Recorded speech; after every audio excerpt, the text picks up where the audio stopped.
again, many thanks for coming to today's special occasion. Thanks especially to Lawrence and Louise. Without both really, it wouldn't have really made any difference, to be honest. Before continuing though, I have been asked by the hotel management to give a quick health and safety briefing. Please could you all refrain from standing on the chairs and tables during the standing ovation, which will no doubt follow our speech. To be completely honest with you, I really haven't been looking forward to standing in front of you all delivering this speech. I can assure you this isn't the first time today that I've got up from a warm seat holding a tiny piece of paper in my hand. However, as most of you have probably realised, there are actually three best men in front of you today, as opposed to the usual one.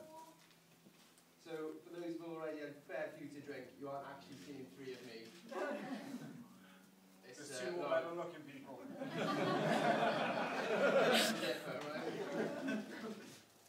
I did ask Lawrence about this question, when he did ask us to be best men.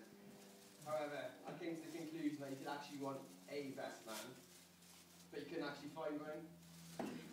So unfortunately, he had to put up with us three very competent ones instead. For those who don't know me, I'm Christian, and I'm joined by Alex here and Ian. Believe it or not, I have actually researched the duties and responsibilities of me being the best man. It does seem, however, that my main responsibility to you guys is to introduce the groom. Ladies and gentlemen, I give you to you, Mr. Lawrence James Windsor.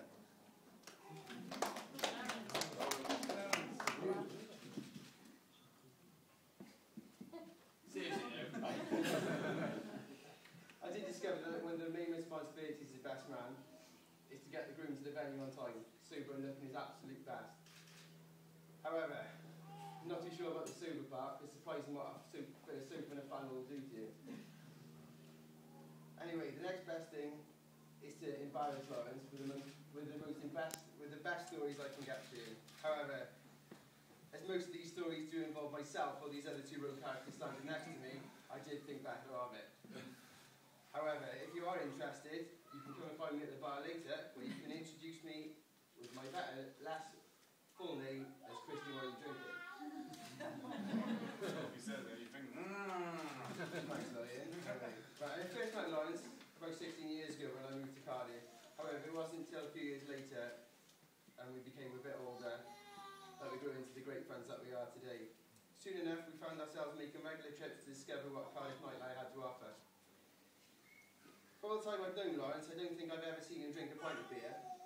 Well, we've been out anyway. Needless to say, he does have a very feminine taste when it comes to alcoholic beverages.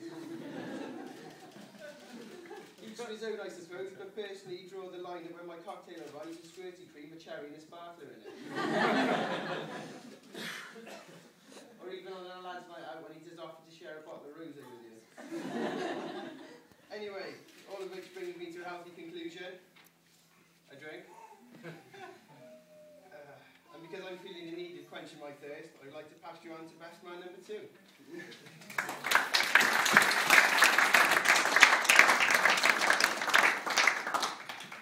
Right, thank you, Chris. Hell of a speech, fair play. It's my pleasure to share this day with all of you, and of course, toast to the happy couple. Congratulations, we never thought it was going to happen. I know it's traditional to roast the groom. I'm sure a lot of you expect it, especially on that table over there. But I'm not going to today, because that's not Lawrence. It just isn't. Lawrence is one of the nicest people you could possibly come across, one of the friendliest, most caring people, and to be standing up here and making me feel like a bit of a fool wouldn't seem right today. So, congratulations on that. I met Lawrence first at high school, but we didn't really get to know each other a little bit later on, due to Alex, until we started with our drinking, did we? So, my most memorable time with Lawrence, I don't really remember, which isn't really good for a speech. I do remember Iftar, and that was the first time I found out about Louise, because I do remember, I don't know if you remember, but we had a few conversations about this girl you met who was the next best thing to sliced bread. Now, it was Lawrence's birthday on this particular holiday, and I won't deny that I did try and get him out there and try and meet some women, but he wasn't interested, and I give him my full credit for that, because obviously he's a happy man today, and I'm very glad he didn't listen to me, to be honest. I'd like to thank Louise. She's had to put up with us three at least for the last 9 years, not including the people over there. Have a toast for that, Louise. Thank you very much. I'm going to pass you on to Alex now, because I know he's got a few more interesting interesting stories, which I can't quite remember.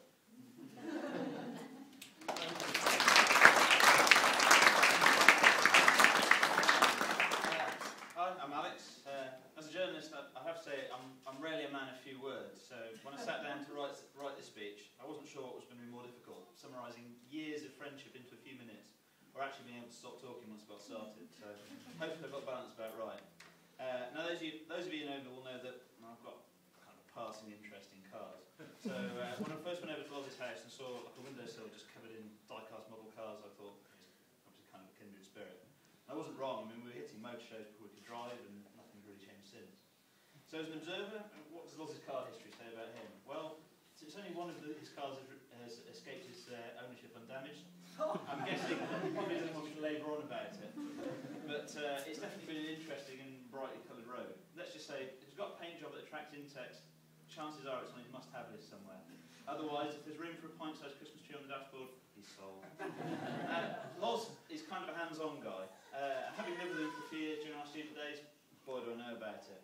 There's nothing quite like getting home from uni to the smell of fiberglass, a living room full of dashboard parts, or a discovery he's built as a minibar using spare wood and a scrap beer fridge. There was always some sort of project on the go, and not all of them went to plan. Once, after a hectic full day of lectures, I got home at lunchtime to a strong whiff of melting plastic and a chirpy Loz midway through his latest DIY session. He'd read somewhere on the internet that if you melt the glue between a headlight, you can split it apart to do stuff to it.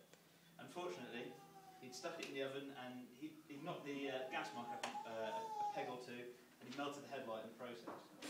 I'd knock him for it, but Loz wouldn't be Loz without the occasional DIY oddity. When we moved into our student house, we all painted our rooms. I went for an off-white with terracotta. Chris painted his blue. Loz decided to colour match his car and went for bright yellow. My advice to these is not to leave him alone with a paintbrush for too long, or you may need sunglasses when you get home. And it may be an idea to check the oven is free of headlights if you're going to have a party. But that said, if Loz had anything to do with organising the party, chances are the oven will be redundant. I've never, in all my years, met somebody with such a taste for barbecues. If the weather's hot, there'll be a pack of meat in the fridge, waiting to be cremated to beyond recognition. And if the same goes for the plant, whatever plants happen to be unfortunate to be near to the grill. If it's raining, get your brolly because it's not going to put them on. And actually, while you're at it, I check the fridge for trainers. Loz likes his footwear chilled during hot weather, which can be a little confusing when you're going for your next brew. But the good news is, that's the only cold feet he's ever had in the whole time you've been together. All of which I think bodes well for a happily married life. Loz has been an awesome mate, who I've been very privileged to count amongst my closest friends. So I reckon he'll make a fantastic husband. And I'm really glad he's found someone he can spend the rest of his life with, and who takes his quirks and eccentricities as they come. So I believe I speak for everyone here when I say I wish the bride and groom all the good fortune that life can throw at them, and all the best for the future. And speaking of which, now that we've got our best man duties out of the way, which way's the bar? So if I can, I'd like to call on everyone here to raise a glass to happy couple to Mr. and Mrs. Windsor.